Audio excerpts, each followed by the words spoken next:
It is the tale of two princes, two leases, and two very different destinies. And the documents that have just been released tell us everything we need to know about the future of the British monarchy. While one royal sits in a crumbling mansion, clinging to a sweetheart deal that has the taxpayers furious, the other has just signed a contract that screams integrity, duty, and modern responsibility. We have finally seen the paperwork, ladies and gentlemen. The Crown Estate has opened the books, and the revelation is nothing short of a bombshell. Prince William and Catherine, the Princess of Wales, have made a move that cements their future for the next 2 decades, and in doing so, they have exposed the sheer entitlement of Prince Andrew, and by extension the whiners in Montecito. This is the story of who pays their way and who demands a free ride. This is the story of Forest Lodge versus Royal Lodge, and the details are absolutely juicy. Welcome back to the channel, the only place where we dig through the legal documents to bring you the unvarnished truth about the royal family. We don't just read the headlines, we read the fine print. If you believe that a true royal should pay their fair share and serve the people, hit that subscribe button right now. Let's get into the scandal that has Andrew shaking in his boots and William standing tall. The media storm around Prince Andrew, the disgraced Duke of York, has been raging for years, but it just reached a fever pitch.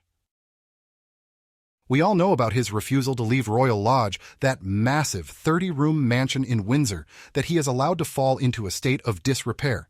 But the new development is that the Crown Estate, the body that manages the monarch's property portfolio, is launching a full-scale inquiry into his lease. They are looking at the year 2026 for a massive investigation. Why? Because Andrew is on what is known as a peppercorn rent. For those of you who don't speak legal jargon, that means he is paying virtually nothing. He is living in a palace for pennies, while the paint peels off the walls and the roof leaks. It is a symbol of the old bad days of aristocratic privilege, and King Charles is having none of it. But because the spotlight has been turned on Andrew, the beam has also swung over to the neighbors. Questions started to fly. If Andrew is getting a free ride, what about William and Kate? Are they also leeching off the state? Are they also living rent-free in a golden cage? Well, the details have dropped, and they have completely vindicated the Prince and Princess of Wales. According to the official reports released on Tuesday, William and Kate have signed a lease for a property known as Forest Lodge.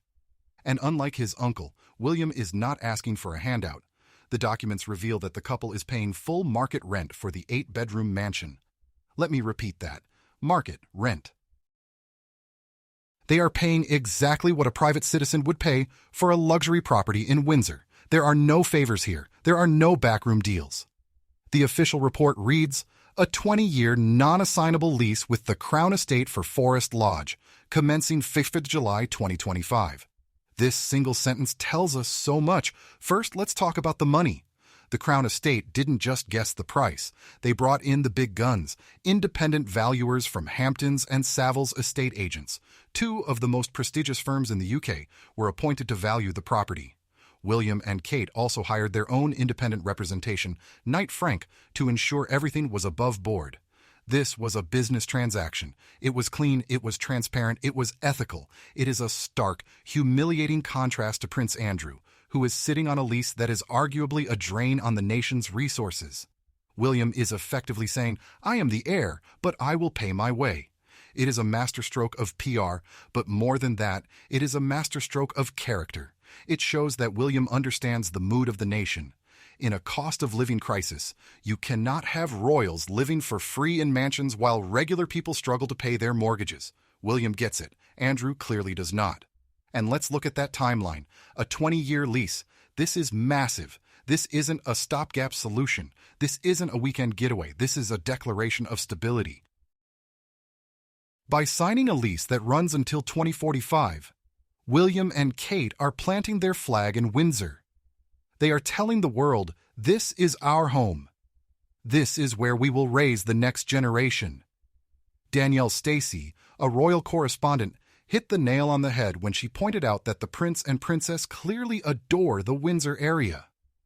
Their children, Prince George, Princess Charlotte, and Prince Louis, are settled at Lambrook School nearby. This lease ensures that those children will have a stable, consistent home base for their entire childhood. and well into their young adulthood. Think about that. Prince George will be a grown man, likely serving in the military or beginning his own royal duties by the time this lease expires. This stands in such painful contrast to the chaos we see across the Atlantic.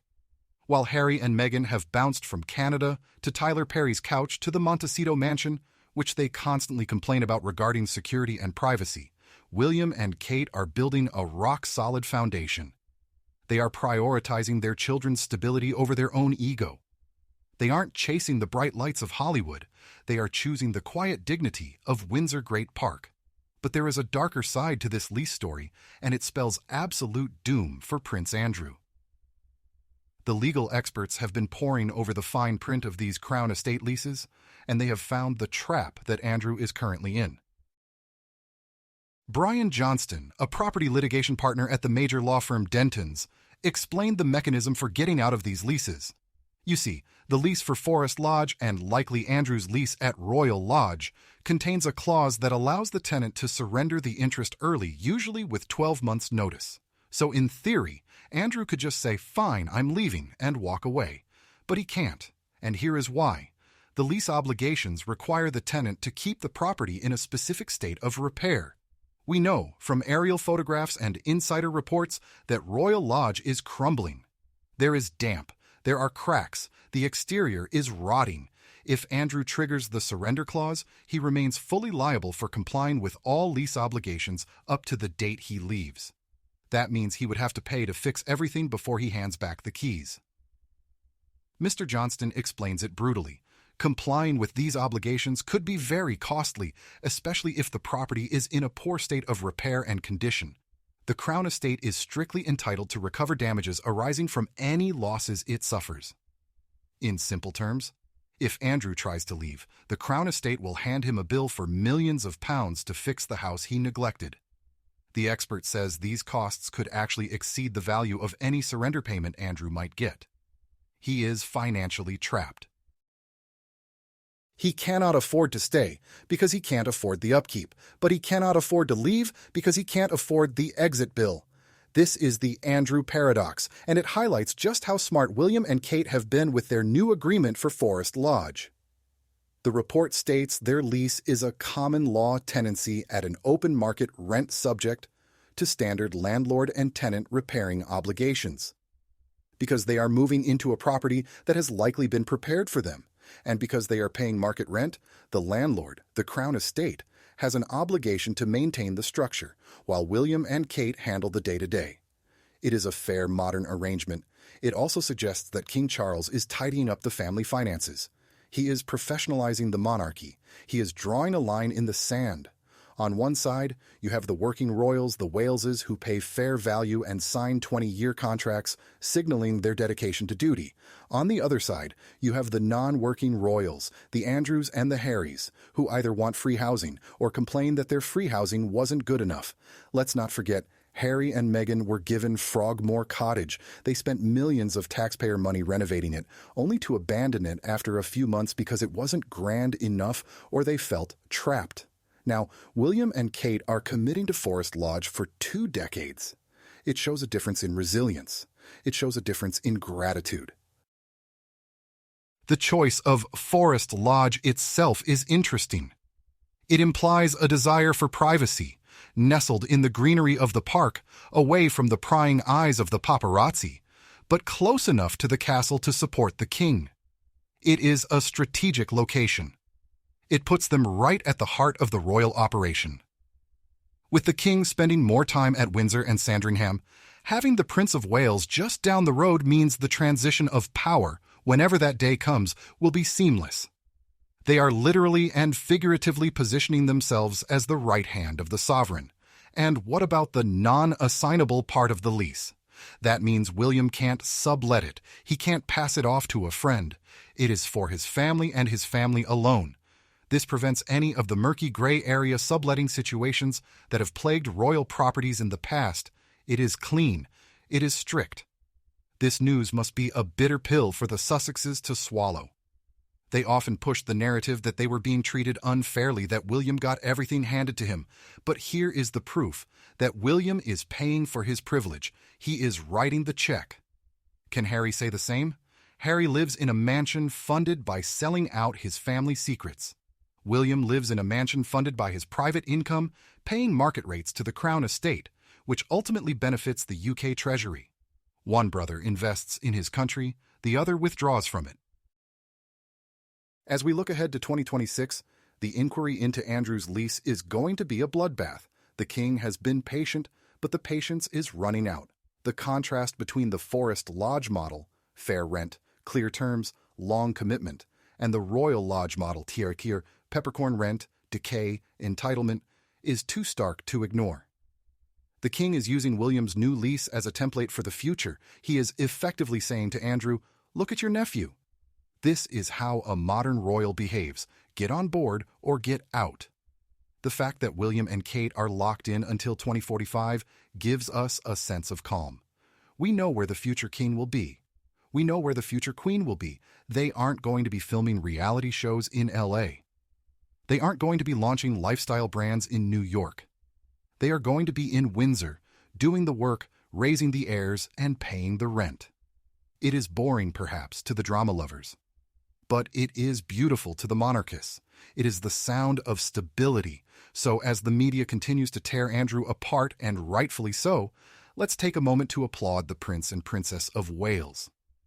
They have navigated this potential minefield with absolute grace. They could have demanded a free palace. They could have demanded a peppercorn rent. They are the future king and queen after all. They could have argued they were entitled to it. But they didn't. They sat down with Savills, they sat down with Knight Frank, and they signed a deal that is fair to the crown and fair to the public. That is leadership. That is class. And that is why the monarchy will survive, despite the best efforts of the Yorks and the Sussexes to drag it down. I want to know what you think about this 20-year commitment. Do you think it was a smart move for William and Kate to pay full market rent to avoid any criticism? Do you think this is the final nail in the coffin for Prince Andrew's residency at Royal Lodge? And how do you think Harry feels knowing his brother has secured his family's home for the next 2 decades while he remains estranged from the only home he ever knew? Leave your thoughts in the comments below. I read every single one, and I love seeing the debate from the true royalists. If you enjoyed this deep dive into the real estate wars of Windsor, hit that like button and share this video with a friend who needs the truth. Subscribe for more daily updates. Until next time, keep your eyes on the palace.